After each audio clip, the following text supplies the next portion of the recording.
I'm going to go with Roquan Smith as my player to make the jump. He is a Chicago Bears linebacker who had an incredible season last year. It was a breakout year. It was kind of lost in all the noise about the Bears offense and the Bears mid-season collapse. Roquan showed up and showed why he's a top 10 player. I think next year he gets to even next level.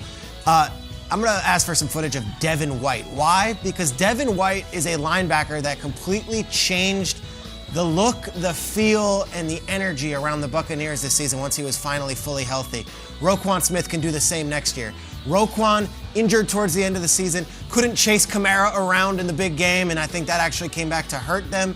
Roquan Smith, to me, Chicago Bears linebacker, filling in the great tradition of Butkus, Singletary, and Urlacher. I think next year is the year he makes the jump. And we talk about Roquan in the same breath that we talk about Wagner, Warner, and of course Devin White and Darius Leonard, the young stars that are taking over at that position. 100%. Shout out to Van Halen. Shout out to Wolfgang as well. Man. Delicious food, by the way.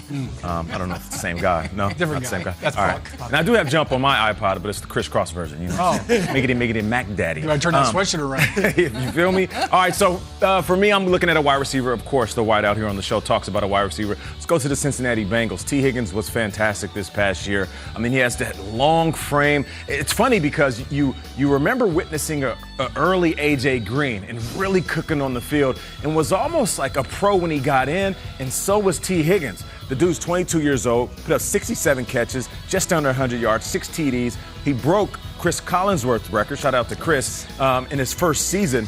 Well, he tied it. I'm sorry, they both had 67 catches. He should have broke it because at one point I believe that he was the #1 wide receiver. And that combination between Joe Burrow and T. Higgins, Peter Schrager talked about it a lot this past season. It's one thing to come in as a rookie quarterback and try to do it by yourself. It's another thing to come in handcuffed to a young superstar wide receiver in the making. And T. Higgins, he's going to have this team at the wide receiver position leaning on him because I don't believe that A.J. Green is coming back.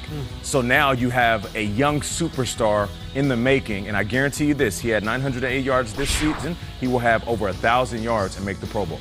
It's been a minute since we saw that Ocho Cinco highlights right there. 85. That 85, right?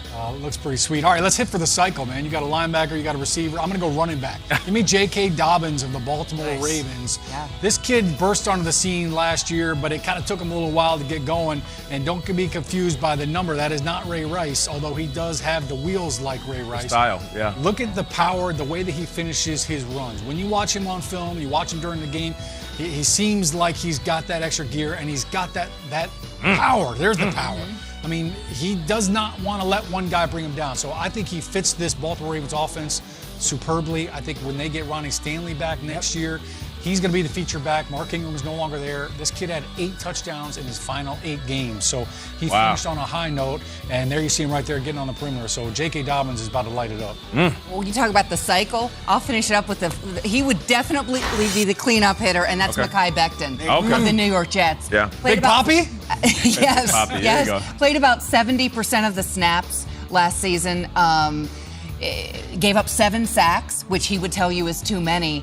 And he says he's going to work and be better this year. And you like hearing that from a rookie who had a decent season and was celebrated to some degree. On that team, you had to celebrate the guys who played well or moderately well, or a guy in a moment who played well. You had to celebrate that when you talk about the Jets. He did. And I want to, thank you, Sean, because I think that's one thing Beckton and the folks around him would tell you he could manage a little better.